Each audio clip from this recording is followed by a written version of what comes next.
ত্রিপুরা মধ্যশিক্ষা পর্ষদ ও সিবিএসইর মাধ্যমিক এবং উচ্চ মাধ্যমিক পরীক্ষায় ককবরক বিষয়ের পরীক্ষায় বাংলা এবং রোমান হরফে লেখার দাবিতে তিপ্রামথা দলের ছাত্র সংগঠন টিআইএসএফ সোমবার রাজ্য জুড়ে অনির্দিষ্টকালের জন্য সড়ক ও রেল অবরোধের ডাক দিয়েছে। সেই বন্ধের আজ এসে পড়ল উত্তর জেলায়।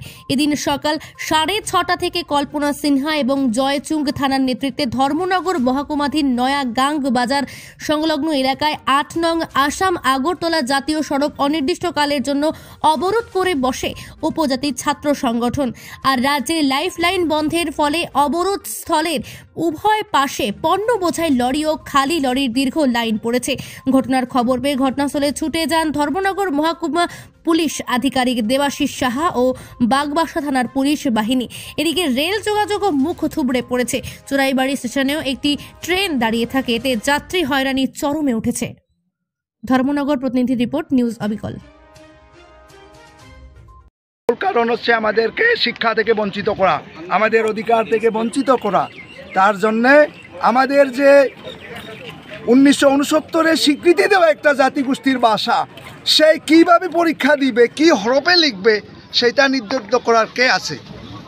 আমাদের প্রথম কোয়েকশন আমাদের দেশবাসীর কাছে। এবং আমরা চাই আমাদের যে বাংলায় যদি যে দিতে চায় সে দেও, যে রোমান হরফে দিতে চায় রোমান স্ক্রিপ্টে দেখ না, তো এটার আপত্তি কিসের জন্য? এটার ইন্ধনকারী কে? এটা আমরা চাই। এটার জবাবের জন্য আজকে আমাদের রাস্তা অবরোধ এবং রেল রাস্তায় অবরোধ করতে যাচ্ছি। আমরা চাই আমাদের অধিকার যতক্ষণ পর্যন্ত সেটা স্বীকৃতি পাচ্ছি না, ততক্ষণ পর্যন্ত আমরা রাস্তা থেকে উঠব না।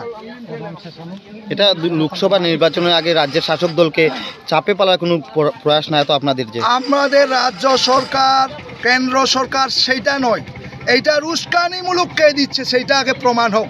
রাজ্য সরকার যদি ইচ্ছা করে এখন 1 মিনিট 1 সেকেন্ডের মধ্যে সমাধান করতে পারে, উনি কোনো ইনিশিয়েটিভ নেয়নি। কারণ কি? এটা নিয়ে জনসাধারণের খেলা নেলা তো চলবে না।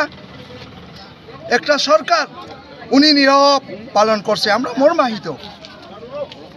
একজন এডুকেশন লেভেলে একজন চেয়ারম্যান উনি ব্যক্তিগতভাবে সেটা স্বীকৃতি দিতে পারে, এটা তো আশ্চর্য।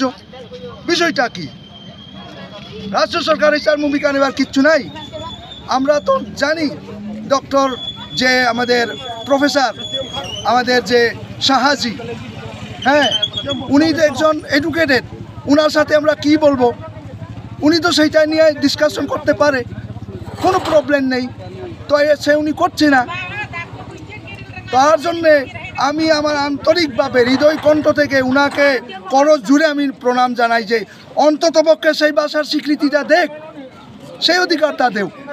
কেন আমাদের নিয়ে এই তো চিনিবিনি খেলা চলছে আমরা বুঝতে পারছি না। তাই আমরা ত্রিপুরার উত্তর প্রান্তে লাস্ট মাথায় চুরাইবাড়ির সংলগ্ন নোয়াগাং সাবজুনের আন্ডারে আমরা রাস্তার বন্ধ করতে যাচ্ছি। আমরা সমর্থন জানাই, যেই কোনো ভাষা হোক তার মাতৃভাষা তার মধ্যে কথা বলতে পারবে, আমরা তাদের পক্ষে আছি।